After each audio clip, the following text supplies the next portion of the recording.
আসসালামু আলাইকুম সবাইকে। আশা করি সবাই ভালো আছেন। সেহরির সময় ঘুম ঘুম চোখে তেমন একটা ভিডিও করা হয় না, বাট যেহেতু আপনাদের সাথে ব্লগ শেয়ার করতে হবে তাই আমি ঘুম ঘুম চোখে কয়েকটা ক্লিপ নিয়ে রেখেছিলাম।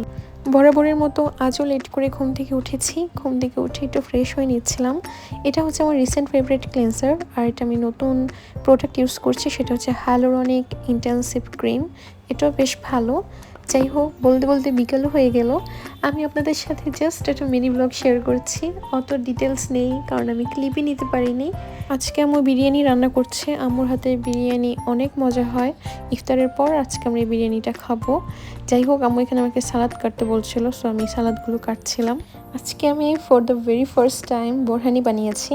আমি জাস্ট ট্রায়াল করতে চাচ্ছিলাম যে আমার বোরহানিটা কেমন হয়, বাট খুবই ভালো হয়েছিল। আমি জাস্ট 1 গ্লাস, অর্থাৎ আমার নিজের জন্য জাস্ট বানিয়েছিলাম। এর একটা কারণ আছে, কারণ কোনো খাবার খারাপ হলে আমার আম্মু হচ্ছে অনেক বেশি রাগারাগি করে। ভালো হলে অনেক প্রশংসা করে, বাট সেটা বুঝতে চায় না যে খারাপও হতে পারে মাঝে মাঝে। যাই হোক, ফার্স্ট আমি একটা হেলদি ইফতার করেছি। এরপর হচ্ছে আনহেলদি খাবার খাবো, অর্থাৎ বোরহানি আর বিরিয়ানি। বোরহানি তো আনহেলদি না, যেহেতু আমি সুগার ইউজ করিনি। বিরিয়ানিটা হচ্ছে আনহেলদি।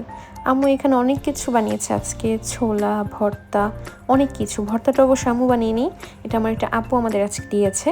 এরপর হচ্ছে শ্রিম্প, নাগেট, এগুলো ফ্রোজেন ছিল, সেগুলো ভেজেছি। এছাড়া ছিল বেগুনি, পেঁয়াজু, যেগুলো থাকেই ইফতারের সময়, সেগুলোই ছিল। আর এরই মাঝে আজানও দিয়ে দেয়, আমরা ইফতারি করি। ইফতারি করার পরেই বিরিয়ানি খাই। বিরিয়ানিটা আসলে অনেক মজা হয়েছিল। আম্মু হচ্ছে আমাদের প্রতিবেশীদেরও দিয়েছিল, তাই হচ্ছে একদম শেষ পথে এখন আমরা খাবো। বিরিয়ানির সাথে বোরহানিটা এত ভালো লেগেছে। আমি ফার্স্ট টাইম বোরহানি বানিয়েছি, বাট এরপরও অনেক বেশি মজা হয়েছে। উইথাউট সুগার আরও বেশি মজা লাগছিল। যাই হোক, আজকের জন্য এর পর্যন্তই। আল্লাহ হাফিজ সবাইকে।